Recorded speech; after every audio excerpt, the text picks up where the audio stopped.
Welcome, everybody, to Moose Milk Podcast, Episode 8.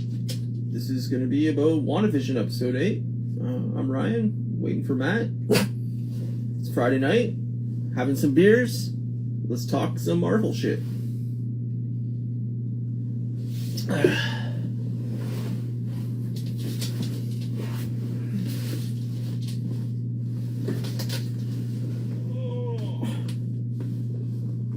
Got dog treats in my pocket so that my dog won't bark, hopefully.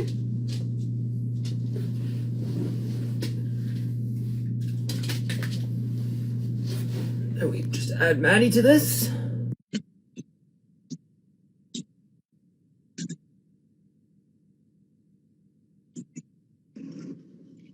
Matthew? Son, what up, what up? How you doing? I'm wonderful. I'm tired. I saw your wonderful tick figure. It's so good. It's very nice, man. I really want to say who it is, but I can't. But I'll say... We'll call him Larry. Let's call him Larry. Imagine his name really well. Call him Larry. Yeah, cousin Larry. Larry, my brother. But yeah, he did a really good job. It's pretty awesome. Fucking love it. Right on, buddy. Yeah, man. There he is. Yeah, he looks cool, man. I was watching your stream, and yeah, very impressive. Yeah, it's dope. I love all the accessories. I love when I get somebody who, like, flat out says, like, I love this character, so I went bonkers with, like, accessories and extras and stuff. Sure. You know, it's like, oh man, I love when people put thought into stuff, like the little details, right? Oh, you could tell that he cares, right? I mean, or whoever the creator is. Yes. Yeah. Yeah, it's awesome. I never got into Tick. Yeah, I only really got into the cartoon. That was really the only thing I got into. So yeah, I know they made I think they only made a couple seasons of it. So, but then there was like that Amazon show too, right? Yeah, I only watched an episode, and I think the second one I like fell asleep, and I just kind of didn't really finish up on it. But is it still going? No, it got canceled after I think 2 seasons. Yeah. So, yeah, I don't think it did. It might not even been done 2 seasons, maybe just 1. Yeah. I don't think it did. Never watched it. Yeah, I only remember the one from Fox, the live action Fox one. Yeah, I remember that too, but I never got into it. Yeah, that one wasn't good. I didn't like that one. So, but yeah, it's pretty ridiculous. So I like it. Yeah. Sweet. So how'd you like WandaVision? It was good. It was really good. I really liked it. Did you? I think a lot of people online seem to be kind of let down by it, but I liked it. I thought it was really good. I liked it. I felt like, I don't know. I kind of felt like it was like, I don't know. I did not like it. I don't really know what I didn't like about it. I kind of felt like it maybe seemed really campy. Yeah, it seems to be like the theory online is people thought it was kind of cheesy and campy, but yeah, I mean, I was disappointed that more didn't happen. You know, it's the second last episode, and like it was more just showing the backstory of like, okay, how did we get here? Got here? Yeah, yeah. And I mean, anybody that's watched all the Marvel films or familiar with the comics or anything like that, I think they're going to be like, okay, we know all this. Like, why are you showing us this? But I actually like to see some of the heart of it. Like, I agree. I like that. I'd like to see Elizabeth Olsen and Vision in her room at the complex. Yeah. I thought that was really good. Like, Elizabeth Olsen has the ability to show such emotion with like how she's showing the character, and like you really kind of feel her grief and hurt that like basically her entire life has just been tragedy after tragedy, and like I think it really showed that like the heart of the character, and this is why people like this character, is because she is a tragic character, but she generally uses her powers for good, and in this case it just grief overwhelmed her, and she's kind of, you know, manipulating the world to what she needs. But I think anybody with superpowers kind of faces that like dilemma at some point in their like storyline, is like, you know, I could use these powers for my own personal benefit. And I choose not to. And in this case, it's just a situation where she's choosing, like, you know what, I'm going to be selfish because I've never gotten anything in my life that I wanted. Yeah. And I like that fact. Yeah. I mean, I like that they have that side of these superheroes. They're all like flawed in their own kind of ways, right? Yeah, exactly. Yeah, I thought there was some pretty cool stuff, and I thought that I was surprised we didn't get an Aaron Taylor Johnson cameo in the Hydra base there. I was definitely expecting to see him walk in on that one. Yeah, I was kind of shocked that he wasn't involved at all. Like, you would have thought that, you know, her brother being such a big part of her storyline would have been there in some form. But I mean, clearly they probably just didn't want to pay him to come back. But maybe, especially because he's not really well sought as like yeah. But I mean, to me, like, I mean, you're paying all these actors anyway. You're paying like all the cameos they had during the like beginning scene or whatever scene it was when she goes back into the town and she sees like the foundations of the house that her and Vision had planned for. They had all the little like, oh, this person was in episode 1, this person was in episode 2, so on and so forth throughout the town. And I'm like, well, you paid all these people to come back to film this scene, or I guess they probably filmed it out of order. Yeah. I mean, I don't know. To me, it was just like you could have had a cameo from him of some sort, but fair enough. Yeah, hey, maybe. I mean, you never know, right? Like what we might get at the end of this. So, I mean, obviously, we're talking spoilers. We didn't say that, but we are obviously talking spoilers. Yeah, if you haven't seen episode 8, imagine someone came and they're like, "Hey, I saw episode 8 today. Are we talking about episode 7 or what? We need to catch up." Yeah, that or what's a WandaVision? Yeah, what's WandaVision all about? Who are these two hot men talking? And why is there so much pants? Why are they wearing pants? And what is this WandaVision to speak of? Funny. No, I really like the scene with Vision and Wanda, like where he was kind of like learning about human emotion and like didn't really understand her grief and like why she's watching Malcolm in the Middle and like why it was funny or anything like that. And then he like laughs and he like kind of realizes like, oh, this is funny. Like, I just thought it was like a really like human moment for the show. I agree. Yeah. It's generally for like an action film that like doesn't really get like character moments like that. I thought it was really, really well done.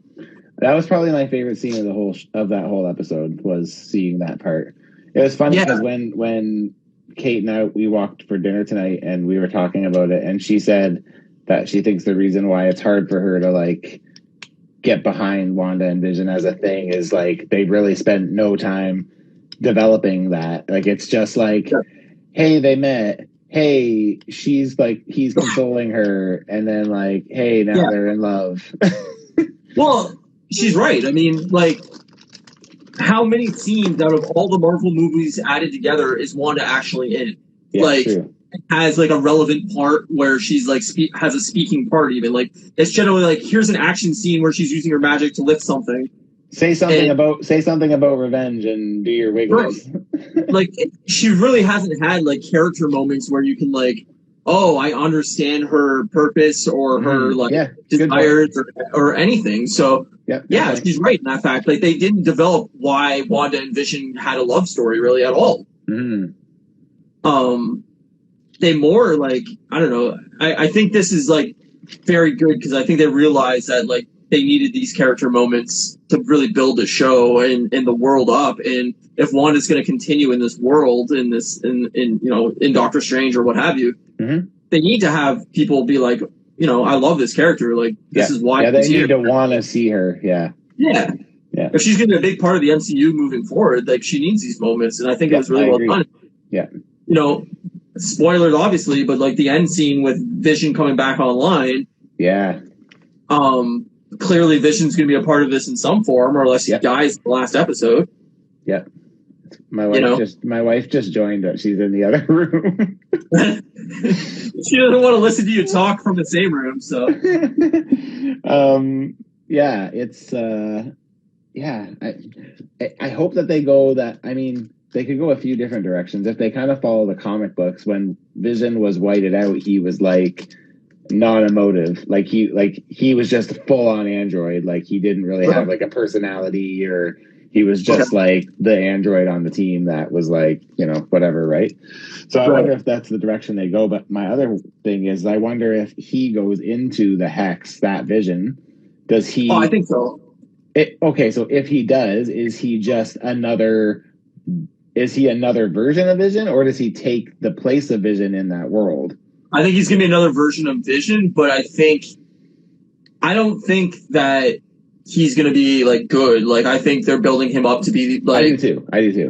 The end boss, basically, of like Wanda's going to have to fight and kill him to move on, basically. Like, and I hope that in doing that, it turns her like real dark. Like, I think that would be awesome. That'd be so sick. Yeah, so like I love that. I think it's setting it up that he's gonna have to kill him, but I mean, I don't think they've really over-explained like what the director of Sword is like really doing. Like, I don't think we know what his purpose is and why he's trying to manipulate the situation. And I feel like he's a Skrull.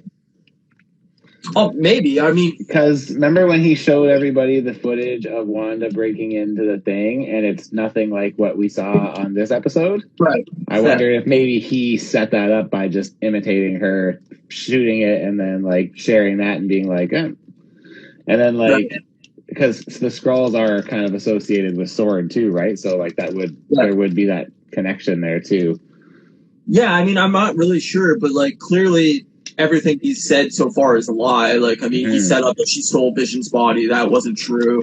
He manipulated the situation where when Wanda was in the room with him when she was going to visit Vision, in the like flashback scene there, he basically said like, "Oh, why don't you just, or we don't want you to bring him back to life." And like it like clicked in her head, like, I didn't realize I had that ability or power. Or whatever. Yeah. He was like kind of manipulating her into doing that. And then she didn't do that, and it felt like, oh, okay, now you're putting in her head that she has this power to bring things back to life or, you know, whatever. So clearly he has, like, sinister, you know... Yeah, like he's got a plan. Like, yeah, totally. Yeah. Do you think that she... So, like, kind of Kate, one of the things Kate mentioned when we watched it tonight was, like, you know, when she's, like, building the house and the whole neighborhood around them, and she's like and then she starts to build Vision, and like that comes out of like it's like yellow coming from her. Like, I wonder if there's any connection to like the Soul Stone, because that gave her powers, if that's somehow like allowing her to like regenerate him or something. Or I mean, they definitely didn't explain that aspect well. Like it was just at the end, right? So I'm sure we'll get something in the Hydra like facility or whatever. It showed her like basically like absorbing or like whatever the Soul Stone, and I don't know if that like gave her increased powers or what exactly. Like, it didn't really. It seemed like she already had powers that I don't know, but yeah, maybe. I mean, maybe she somehow absorbed souls of some sort and can bring people back to. I don't know. I don't know. I don't know enough about like that aspect of the comic world that like I can speak to it. Well, like if you had the Soul Stone, you'd be able to do that. Right, sure. But that's what I'm saying. Is like, did she absorb part of that power? Yeah, maybe. Yeah, but I mean, the thing is if we end up seeing Vision back, we're for sure seeing Quicksilver back. Oh, I think he's part of the finale for sure. You think so? Yeah. Well, they got to do something with fake Pietro, because like, what are you gonna? Yeah, you can't just have that just be the last thing after that. We only have one more episode, right? Yeah, there's only one more episode. Like, I definitely think that the last episode we're getting Doctor Strange at some point. Yeah, I do too. I think Doctor Strange is inevitable.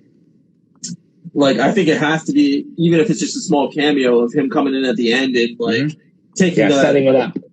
Yeah, taking the books of magic or something like that and being like, here, come back to our magic temple of whatever in New York, and like, let me train you so you can understand your powers even more. Yep. Or something along those lines. And like Doctor Strange is like taking her under his wing, to set up the movie, like something along those lines. Like, I could totally see it ending that way. But I could too. So. I definitely think that Quicksilver has to be a big part of the finale. I'd hope so. Yeah. Yeah.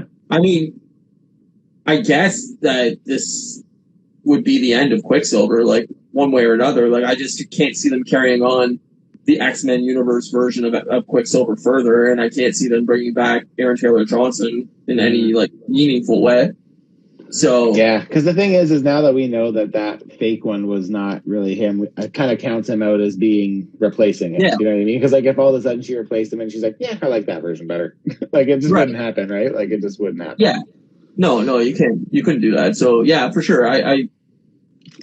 I don't know. I think they can go in a lot of directions with X-Men, and I really wish that they were just more straightforward about it. You know, can't kind of give us a timeline of like, hey, this is when we want to have an X-Men movie out, so we kind of had an idea of like what was going on in that world. When we can start expecting little hints to drop and stuff. Yeah, I think we'll end with mutant hints here, but I thought at the end when Agatha said there's a name for you or whatever, I was like, is she gonna say mutants? But then when she's like, you're one in a million or whatever she said like that, I was like, nah. Yeah, but I mean, the fact that she gave her the name of Scarlet Witch, like, kind of made it so, like, okay, we know we're getting X-Men mutant, terminology coming in, like. Well, they said mutation once in it too. Did you notice that when she was changing the cockroach to the bird or whatever? Yeah. So I mean, or something like that. Yeah, something along those lines. Yeah. So I mean, I like the aspect that like even Agatha doesn't really realize. Yeah, what she is and what Wanda's doing and how she's manipulating. Like she didn't really understand the magic, and I like that she was like kind of saying like I've trained in this and I know and I've read and I've studied this for years and I don't know how you're doing this. So like, let me basically manipulate the situation so you tell me your backstory so I can figure out how the hell you're doing this. And like, although it could see as kind of like a retread for a lot of people that already know all this stuff or whatever, that I like the way it was done. Like I thought this was smart. Yeah, I thought it was pretty good. There were things I liked, and I don't know. I don't know what about it I didn't love, but it was fine. It was good. It was just, I feel like it got us to the end for them to tell us that it's Scarlet Witch, and like, I mean, like, I just feel like we didn't really like learn that much. Maybe it's like, no, we didn't. It didn't move the plot forward. Yeah, really. It just kind of fleshed out her character, which I guess is good. No, and I think, like I said, I think if she's going to continue in the MCU, you have to do that. You have to make her a real human character. Yeah, I agree with you. DC's biggest problem, right, is like you're ripping on Superman during your stream, and I totally agree with you. It's like Superman sucks because he's not a real character. I can't relate to him in any human way because he's not relatable. He's not relatable. Yeah, hey, I agree. Nothing hurts me, nothing affects me. I have every power imaginable. Yeah. Great. But when you make a character have downfalls and tragedies and you can relate to that, you can say, I lost a loved one, I know how this feels, or, I went through this tragic event in my life and I can relate to this character now, and it brings your heart into that character, and that's how we relate to these characters.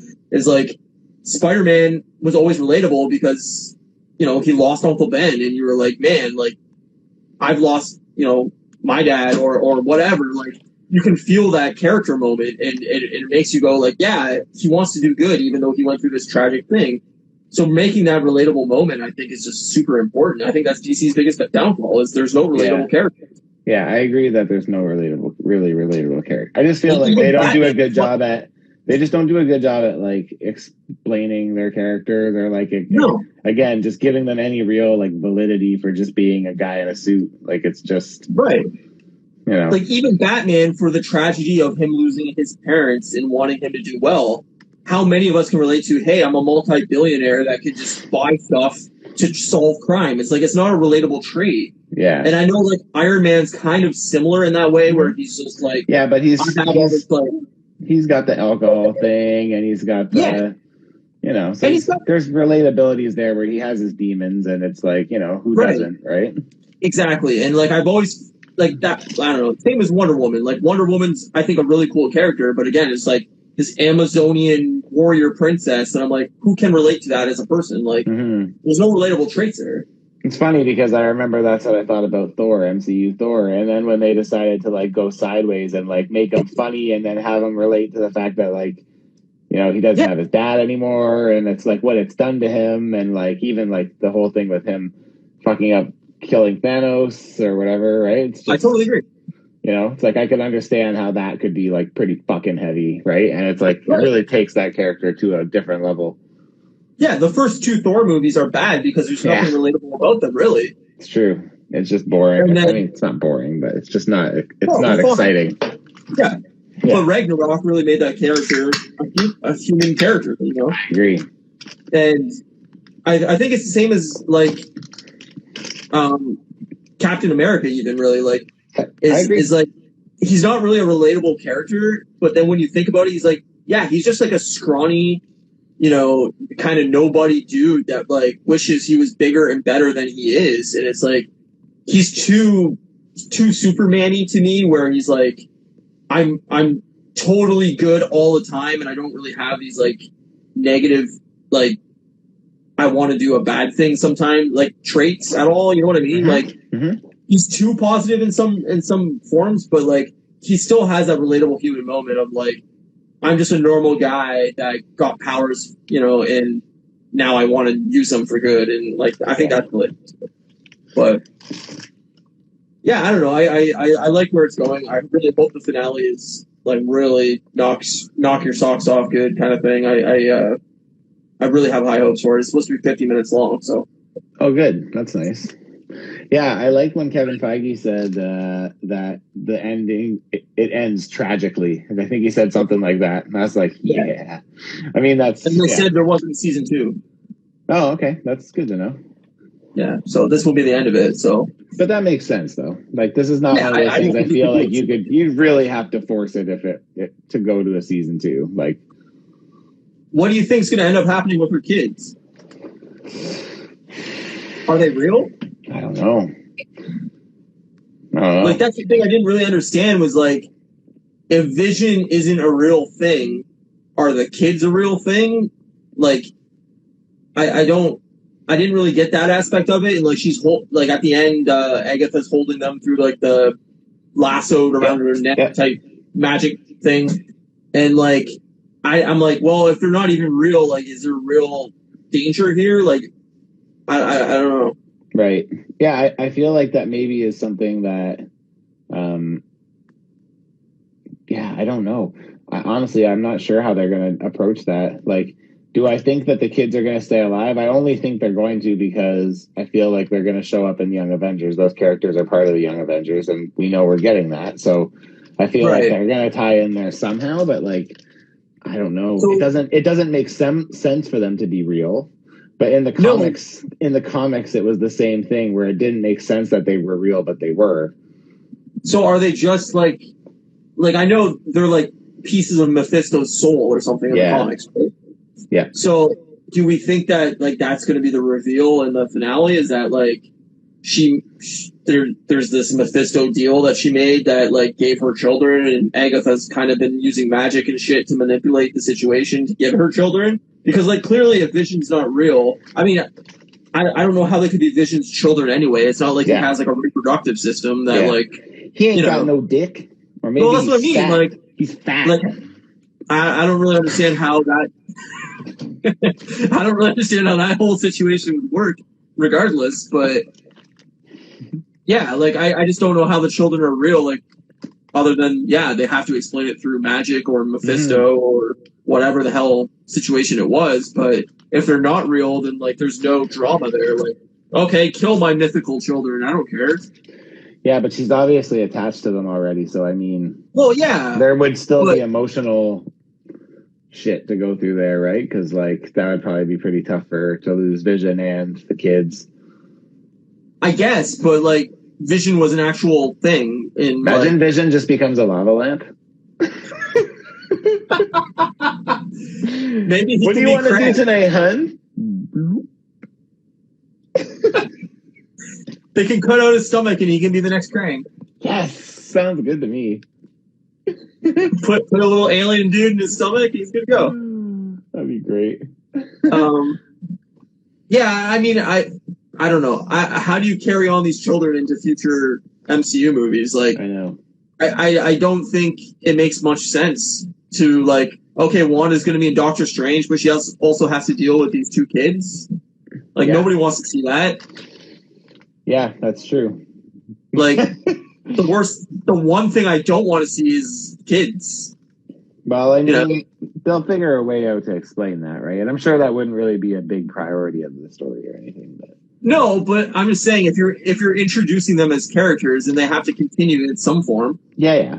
Oh, and I'm sure they will, right? But it may just be like when the time is needed, right? Yeah. It may not be like, oh, Wanda's here. Kids obviously are here too. Fucking kids again. I guess we're not partying tonight, Wanda. But yeah, I don't know. It was interesting. I wish we would have gotten some more, like, so now it makes me even feel even more likely that Mr. Fantastic's not showing up here, because again, we've gone now another episode where there's been no mention of the person they're meeting or supposed to meet. They basically have cut out like Darcy and Wu, Everybody. and like had very little involvement in the last 2 episodes. So, I mean, I think they'll be part of the finale. But Me too. You can't introduce like Doctor Strange into the last episode, and Mephisto, and Quicksilver's ending, and what happens with Vision in like 50 minutes, like, and introduce Fantastic. Like, there's just too much shit. Mm-hmm. It's gonna have, like, this is my fear about Spider-Man 3, which obviously we got the title and everything of this week. That was funny. Yeah, it was good. It was smart. But like, yeah, this is my fear of that movie is like, how much are you introducing into this world, and how are you going to do this in like a 2.5 hour movie? Mm-hmm. Like the original Spider-Man 3 with Tobey Maguire's biggest problem was like, hey, let's introduce 17 different characters. So was Andrew Garfield too, though. Yeah, sure, and that's what I mean. The thing is they may not use these characters. These characters may be just like plot devices. They may not necessarily need to be that well like built. Like, you know what I mean? Because the thing is like most of the fans are going to recognize these to a certain degree. So like, especially if you're making them from an alternate dimension or an alternate reality, they don't need to really be super relevant. Like, they just need to be someone's ass to kick, essentially, right? Like, and it'll be a familiar face that you'll be like, who, like, they may just be like throwaway bad guys, where it's just like he gets to that galaxy and he's whooping all their asses, and that's it. You see them whoop the shit out of the Sinister Six, and then it's done. They want to set up the Sinister Six. They're gonna have to have some form of character moments for these characters. Like, oh yeah, I know that. If they want the Sinister Six to carry on to be a thing. Like, I think you obviously have to bring in Vincent D'Onofrio as Kingpin, and I think that would be awesome. Don't get me wrong, I will happily take him as Kingpin anytime he wants to play it, because I fucking love him as Kingpin. He's probably my favorite MCU villain, or one of. Yeah, I think he's the best developed. He is. He's awesome. He's so good. Besides maybe Thanos. Like, Thanos, we got 20 movies building him up, but yeah. But I think his Kingpin is just great. Yeah, it is. I love him, and that's what I'm saying. Is like, okay, let's say he has a role in the Spider-Man movie. You're also going to obviously have all the characters they've introduced so far. Like, how do you do that well and introduce the multiverse and introduce, I assume, Tobey Maguire and Andrew Garfield in a Spider-Man, and have any type of like character moments to build them up as like a relationship with our Spider-Man in this universe? Like, you know what I mean? Like, it's going to have to be a 3-hour movie. Yeah. I mean, I don't know. I've come to like just accept. I just trust what they're going to do, because I feel like they've never let us down in that way. I mean, you look at Infinity Wars and you look at Endgame. Yeah. Like, both of those movies handled that level of characters. I know there wasn't a lot of character development, but again, that at this point, that might not be something we need to see a ton of. Like, don't get me wrong, we want to see development in Tom Holland and, probably like MJ and Ned and stuff. But I mean, you don't need to spend time on Toby. You don't need to spend time on Andrew. You don't need to spend time on the villains. Like, they're basically there to forward Tom's story.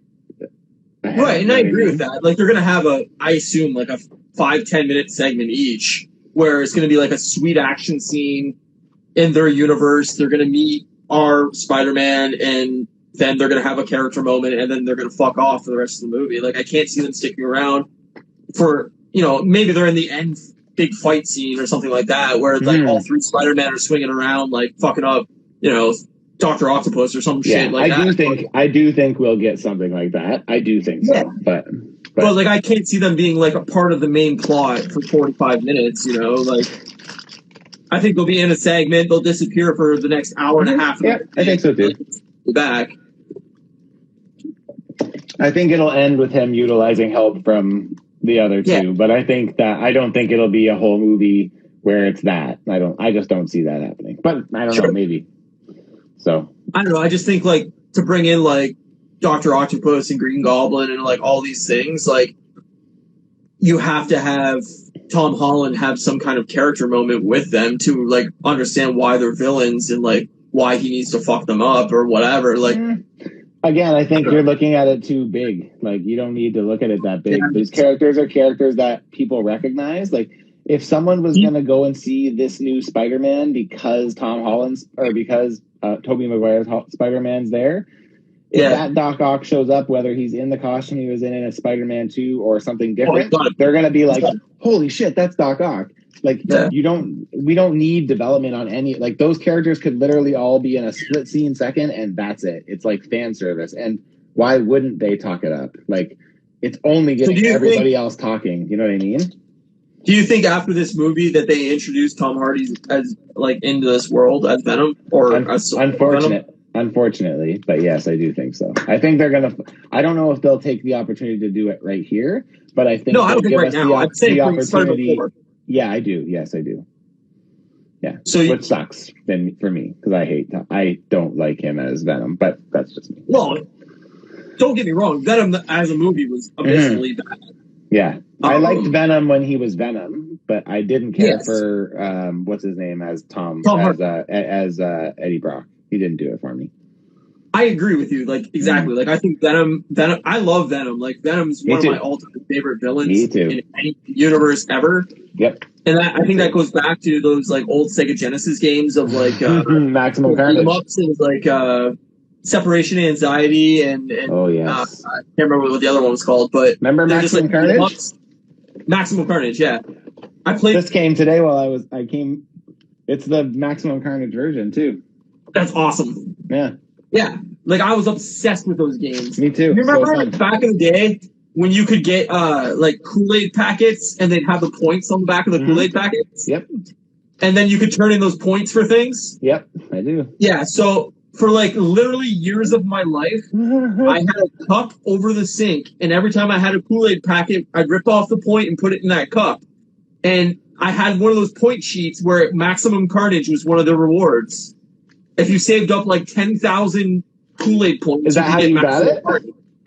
I never got it. Oh no! It was like 10,000 points. Oh, I got to like 200, and I was like, I don't know. I was like an 8-year-old kid, man. Like, I wasn't buying fucking Kool-Aid. My mom was buying Kool-Aid. What do you want me to do? It's like for the price you would spend on all that Kool-Aid, you could just buy Maximum Carnage. 1,000%. But I didn't know that as a kid. I was getting free Kool-Aid. I was like, this is all we need more Kool-Aid. I was just drinking it like fucking water, man. I was like, give me all the Kool-Aid. But funny. Yeah, I wanted Maximum Carnage so bad, but instead I just kept renting it from a local video store that was like down by my house. Yeah, that's a good. So I'd rent Maximum Carnage like literally every weekend. I was obsessed with it. Never had the red cartridge. That was fun. Venom. Yeah. Remember? Yeah, that was cool. But yes, I've always been a big Venom fan too. He's been one of the most appealing characters to me since I've been into comics. So yeah, he was like it was like when I got into Spider-Man, I got into Spider-Man because I saw a thing with him and Venom, and I was like, oh man, that's fucking sick, man. They're just cool. They look cool, and they look like they make sense as enemies, and yeah, like I know I'm gonna do it again. Episode 8 episodes in a row. I wanted Gambit more than anything, but if I had a second choice, it'd be a good Venom. Like yeah, when they first announced that Venom was going to be in the original Spider-Man 3, I was like, oh my god, this is finally happening. And then they're like, oh no, Sandman's going to be the villain. And I was like, wait, but Venom, like, what are you doing? And then it was like, oh no, but we're going to have Green Goblin back too. And I'm like, what the hell is going on? Like, if you're going to do Venom. Yeah. Venom's a villain. Don't dilute it. Yeah, exactly. Do you know the story with that? Do you know the whole story with that? Well, they didn't want Venom at all. Yeah, the director didn't want it. The studio did. The studio wanted Venom. Yeah, Sam Raimi didn't want to do anything about Venom. No. And now Sam Raimi's directing Doctor Strange too. That should be fun. I love Sam Raimi, so like, Me too. give me all Sam Raimi. Sam Raimi should be directing everything. Yeah. Hey, not speaking about comic book movies, guess where I'm going next Tuesday? New Zealand. Close. We're going to movies. There's a movies pop up in Vancouver. Kate got us tickets. We had to book it in advance or whatever because of fucking bullshit. I've seen Kevin Smith talking about it. It was like in LA or whatever, but I didn't know they were doing it in Vancouver. Yeah, so we get to go on the 9th of March, the 9th. So not this Tuesday, the one after. That's awesome, dude. I ordered a cow tipper. Can you take pictures, or is there no pictures? I'm gonna try to. All right, take shit ton of pictures and post them because I want to see it. Yeah, I'm going to. I'll be geeking out pretty hard. Oh yeah. I'll be snoogans all over the place. What in the fuck is the internet? Moviepoopshoot.com. So awesome. That's so good. I'm pretty excited about it. I really hope that like when Kevin does Clerks 3 or whatever I think that Clerks 3 is the next thing he's doing. Yeah, I really hope it's good. Me too. Because like I hated Jay and Silent Bob reboot. It was fine. I didn't really I wasn't expecting much. It was basically exactly what I expected it to be, except that Jay looks super weird now. He looks really bad, and I don't mean that to be mean in any way, because I look like a bag of shit 98% of my life. But I mean, I just shaved because like I looked like a homeless man that lived behind an Arby's.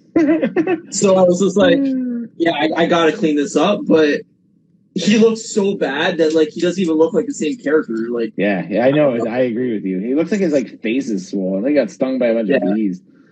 Yeah, weird. It's not great. And I mean, and you know, good on him that he's clean and everything like that. But even like Kevin Smith too. Like Kevin Smith after the heart attack lost like hundreds of pounds, and he just doesn't even look like the same person anymore. No, I agree. He looks very different. And like, good on him for getting healthy and everything like that. But it's just weird to see these characters that like don't really resemble the characters. Yeah. I still think it was fun though. It was what I expected it to be, and like it was a good enough nod to me. Like, was it great? Yeah, was very far from great, but it had enough stuff that made me go, "Hey, remember that?" Like, I was like, but that's what I thought the whole movie was. It was just that is all it was. It was member berries. I remember. You remember? I remember. That was the whole movie, and that was a disappointment to me. It was like I really wanted something new and funny, and like it just was like it was the same problem that like Anchorman 2 and like Dumb and Dumber 2 had. It was just like, hey, we're just gonna recall. Yeah, they basically played off of the first movie. Exactly. And we're not going to create any new comedy. It's just going to be like, hey, remember when we made this joke in the first movie? Here it is again. Yeah. And it's like, well, that does nothing for me. So that was my biggest problem with it. Like, the last really good Kevin Smith movie, in my opinion, was Zack and Miri Make a Porno.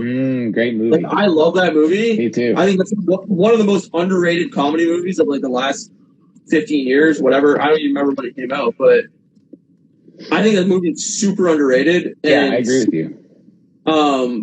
Like everything he's done since, like Tusk and like all the, I hated Tusk. I did. Yeah, they were not good. And I like the podcast that he created Tusk on. I don't know if you ever listened to.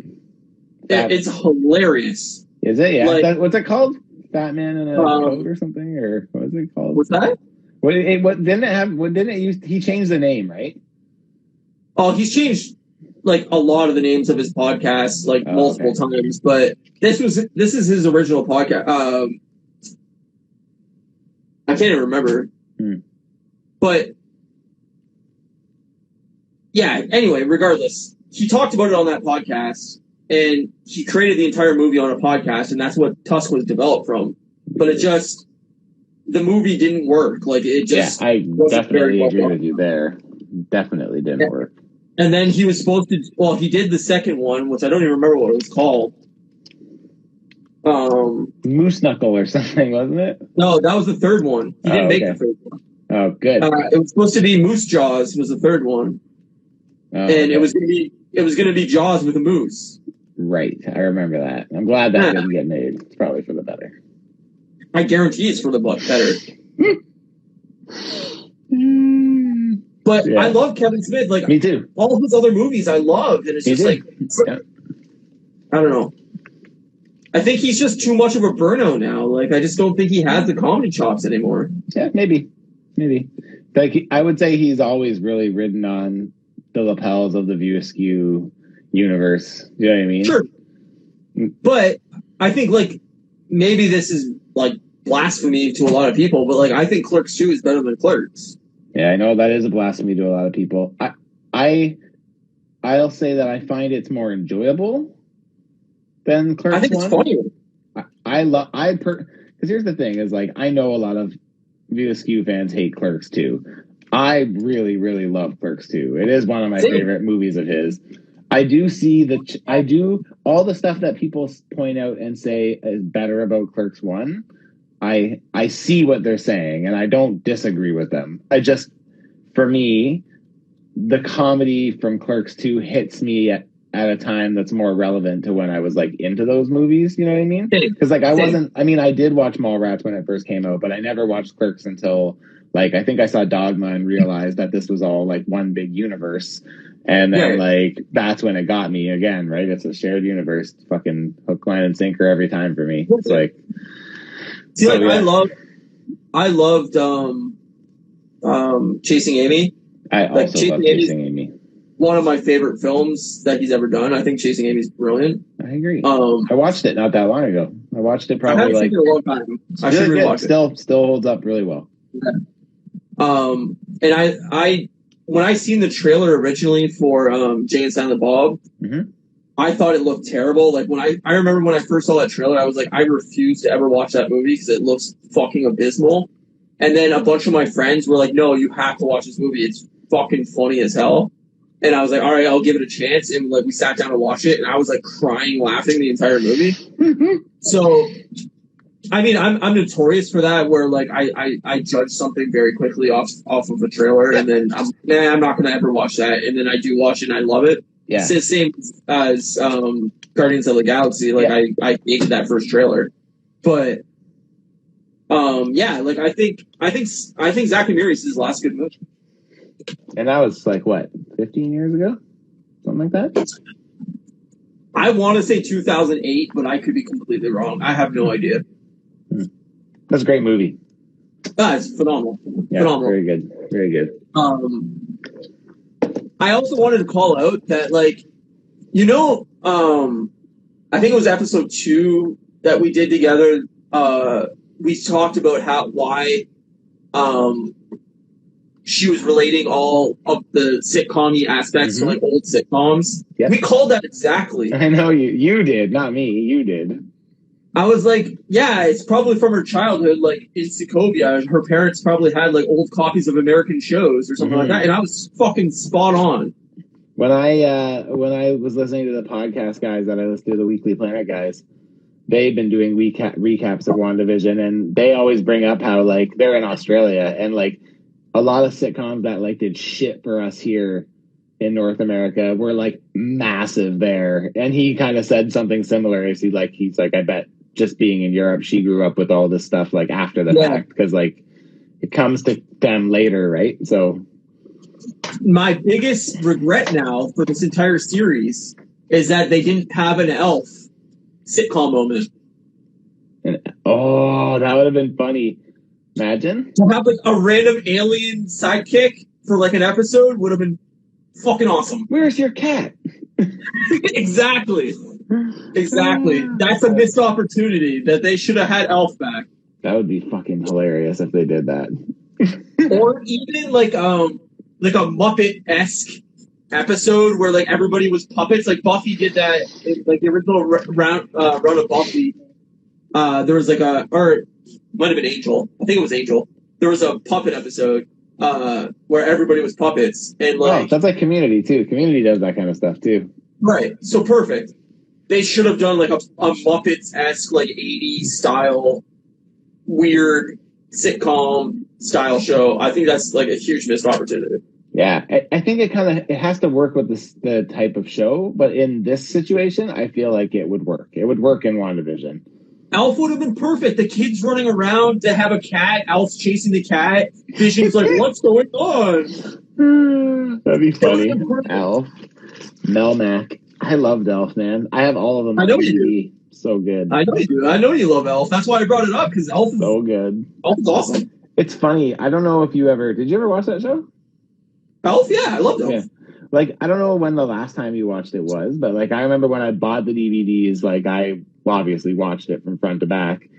Yeah. And the one thing I remember, aside from the fact that the ending is so horrible, but the one thing I never seen the ending. It ends with him just getting captured. That's it. He just gets captured. Like, the government gets him. Seriously, that's how it ends. This character you're building an emotional attachment to for the last 5 years, he's just government propaganda now. Yep, pretty much. That's pretty much how it ends. But the thing I thought was funny about Elf was like how much the family that he lived with aged in terms, like when I watched it modern, I was like, wow, this is so dated. But it's crazy how much Elf doesn't. Like, it's so weird. Like, if you watch it now, you'd probably understand. Like, his jokes still work. They like everything about him still works. I think it's on Amazon Prime, maybe. Nice. I didn't know that. I'm not positive. I watched like the first 8 or 9 episodes streaming, and then I kind of gave up on it because I was like, every episode's kind of the same thing. It gets better though. Season 2 and 3 are pretty good. But I would, if Perfect Strangers went on one of the streaming services, I would rewatch Perfect Strangers. Me too. Belky Bartakamus, hot minute. I was obsessed with Perfect Strangers as a kid. I liked Perfect Strangers too. That was a good one. And it was probably way above like the age I should have been watching it, because I was probably like 6 or 5, or I don't know. Like, I was definitely really young. When I remember like components of it. I don't really remember the full details of it. It's like Night Court. I remember watching Night Court when I was really young, and I remember like bits of it, and I remember like really not understanding it, but there was some stuff that was funny, and I liked the big bald guy. Yeah, I've only seen it like once or twice, but I know what you're talking about. Yeah, Night Court. 80s shows were weird, man. They were. I agree. They were. Like, you were a big fan of dinosaurs too, right? I did like dinosaurs. Yeah, I thought so. You liked some weird shows. You didn't like dinosaurs, did you? It was fine. I watched it as a kid. I didn't really like ever like obsess over it. It was on like, I don't know, TGIF or like one of those like... Right. Yeah, Friday nights, I think it was. Yeah, Friday night things where like it was in between Family Matters and Step by Step or somewhere around that area where I was like, all right, I'm going to watch this. I love Step by Step too. Step by Step was another one I really liked. If you are over the age of 30 and did not watch Step by Step, then you I don't know, you had something wrong. Like, that show was great. Yeah, it was. And Saved by the Bell too. Did you like Saved by the Bell? I never got into Saved by the Bell. Saved by the Bell and what's that other show that everybody fucking loved? That's like Saved by the Bell-ish. Saved by the Bell goes to college? No. Good. Oh, 90210. Time Out. Never watched it. I didn't like 90210 either. Never seen it, never watched it, have no like interest in thing about it. Me too. But Saved by the Bell, like, I watched it once or twice and I couldn't stand Screech as a character. Rest in peace. I'm sorry, I know he just died, but yeah, it turned me off so much of the show that I was like, I can't watch the show. It was campy. You want to talk about campy? Yeah. It just felt like bad Power Rangers to me. Fucking love Power Rangers right now. I'm in like the hardcore spiral of Power Rangers. It's so weird to me that you're into Power Rangers so now. Good, man. It's so like where are you watching this? YouTube, which is weird because I'm not really a big YouTube video guy. I kind of have to go on with the intention of watching something. Like, I'm not one of those guys that scrolls through YouTube endlessly finding shit to watch. I can't be bothered. But like, how did it come to me? The episodes are free on there, or like you have to subscribe? Well, he does like videos explaining the comic book. So basically, what happened with Power Rangers is like there's this comic studio called Boom Studios, and they basically have done what's now been just like mentioned as like an alternate timeline version of the Power Rangers from the Mighty Morphin show. So it's basically like they're the same characters in, you know, like their personality traits and that sort of stuff, but it's set in like a modern day. So like they have cell phones and they, you know, like it's relevant to now rather than like the 90s or whatever. So what they've kind of done is like they've the comic books mostly have focused on Tommy. So it starts with like after he decides to go with the Power Rangers after coming out of Rita's spell or whatever. It's like all of the stuff in his head, like he like suffers from like Rita like haunts his minds and kind of like, so he kind of goes through all this stuff and there's like a lot of bad blood between him and the other Rangers on when he should be intervening and stuff. Like it's a lot of really cool little things that like I guess you don't really think about when it's all just like colorful and kitty and stuff, right? So it's like pretty adult then, eh? It's very adult content, yeah. So like the one that really kind of got me into it was there's an alternate reality version of Tommy. It's the only alternate dimension of Tommy that turns bad. So every other version of Tommy and all these other timelines has always turned good, and that makes this one version that's bad like go crazy. He doesn't understand why, because he's like so powerful, and so he ends up like killing the Jason when Jason's getting the White Ranger power. So in his universe, Jason is the one who's selected to get the White Ranger powers, and when he's getting them, Tommy goes and kills him and that's like dope. Takes the powers. So he has White Ranger power and Green Ranger powers. That's really cool. Super cool. And like it's a huge story, but he basically goes through and kills all these different Rangers. He works with Rita, and then once he has Rita like kind of working on his side, he kills her. If they made that into a show, I'd watch that. Me too. He kills Finster he kills Alpha 5 and then takes all his parts and makes Finster a robot, and like it kind of becomes like his son kind of like, but then later down the road, spoilers for Boom Comics, later down the road, remorselessly he just kills him because he's just like, whatever, who cares? Like he's just like so fucking dark and evil, and it's so awesome. It's so sick. So he makes like an alternate reality where like he has like, instead of having putties, he has like Ranger sentries, which are just like robotic Power Rangers that are like his putties that are super strong or whatever. And like he like dominates, like he dictates, like he's a dictator in his world. Like he's taken over the world. Did I dream that they made a Power Rangers movie like 5 years ago? Yeah, you didn't dream it. It was terrible though. It wasn't good. Yeah, I thought it wasn't good. Were they planning to ever make a sequel to that, or are they just like, it was terrible? They wanted to, but it just didn't do well enough. Yeah, it wasn't good. Because like if they made like a rated R Power Rangers movie and like made it like really dark and shit, like you're talking about, like I'd be so into that. Yep.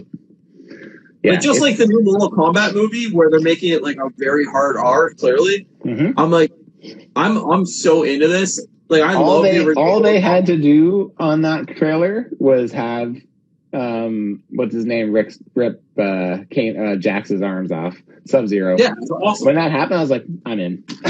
Yeah. Like way to start. Cool. It literally happened in the first like 15 seconds. I'm like, I'm so in on this. There's no way I'm missing this. Totally. Yeah, I totally agree. As long as it's super violent and like there's like fatalities and like people getting limbs ripped off and like, have you ever watched oh fuck, I'm not gonna be able to think of it now.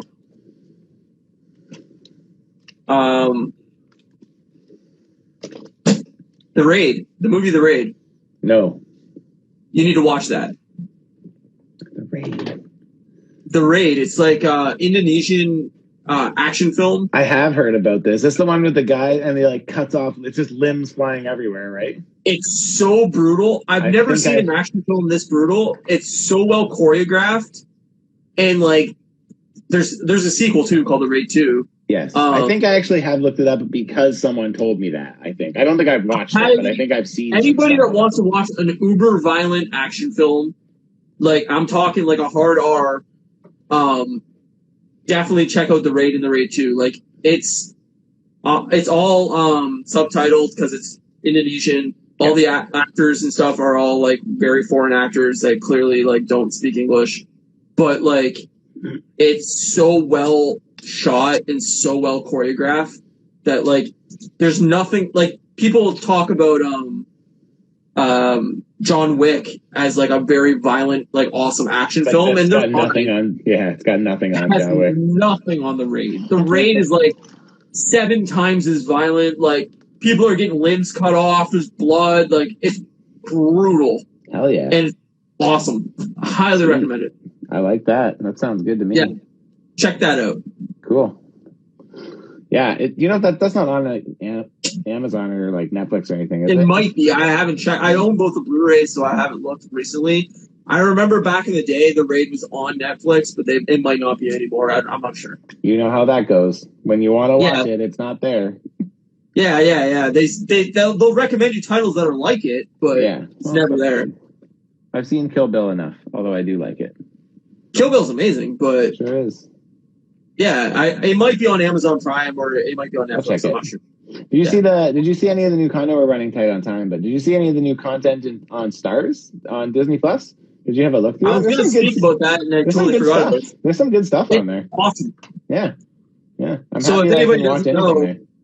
yeah, if anybody doesn't know, like Disney Plus added a whole new section on their service that's geared towards like adult, like 18 plus people. That's all like rated R or whatever movies. So like Deadpool's on there now. All the Die Hard movies are on there now. Basically anything that 20th Century Fox made, produced, whatever, is now on there that was like above a child like level content. Yeah. I just watched Con Air before we started. Oh, nice! I haven't seen Con Air. I haven't seen Con Air in probably like 15 years, and I was like, you know what? I'm in for a weird, stupid Nicolas Cage movie, so I watched Con Air. Yeah, so like a lot of good movies are on there, and some of the TV shows that like were on Fox throughout our lives, like I can't even pull anything right now, but there's a bunch of sitcoms and stuff like that were pulled from Fox, and so there's like a ton of new stuff on Disney Plus. If anybody hasn't looked, it was nice to see. Nice to have some more content. So, well, this just shows that like Disney's okay with putting rated R content on the services now. So, maybe we will. That Deadpool 3 movie that's going to happen it's probably just going to be. It's not going to have a Disney title card, but it will probably just use the Stars title card. Yep. That'd be cool. That'll be cool to see. Great. Yeah, imagine because Deadpool 3 could be like a Stars exclusive kind of thing. That would really sell that package too, right? Maybe when they start, because I think they're only going to not charge for the first year, right? Is that what I read? They're upping the price, I think, in November. But we get it for, if you already subscribe for a year, you get to keep because I don't know how you do by year, or do you do? I do by year, but if you resubscribe, I think before November, you get like now's price still. Right. But I think in November it goes up like $3 or $4 or something like that. I'll probably do it right before then, just so that way I don't Yeah, I assume it's going to go up like $30 a year or something like that, but I think it's like $4 a month, $3 a month. But I mean, it's worth it. Like at this point, Disney Plus is better than Netflix in my opinion. Yeah, I don't know about that, but it's pretty close. I mean, the nice thing is like you just said, it's filling out the library, right? So it's there's definitely, it's nice to see, and like, to be honest with you, the only way that they're gonna take that spot from Netflix for me, and that's even coming from someone who really just loves. If you look at the movies that I've seen in theaters, usually the movies I care about are the ones I see in theaters.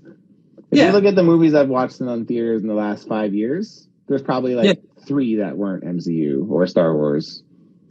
Yeah, so I would agree with that. So I'm obviously team Disney, but like, to me, I feel like I get more bang for my buck from my Netflix subscription for me. But you also got to realize too, like, I mean, we touched on this kind of last week, but where does film go? We're gonna run out. We're gonna watch your time. Yeah, we're gonna run out, but I think that people have to realize that a lot of these movies are going to go direct to Disney Plus anyway, or streaming services in the future. So a lot of things, we're not going to see a lot of movies come to theaters in the near future. Yeah, I agree with you. It's going to be less. But anyway, 10 seconds left. So I just want to thank everybody for tuning in. If you can, go over to my YouTube channel too, and maybe just subscribe. I know I said I would never do that, but hit the button.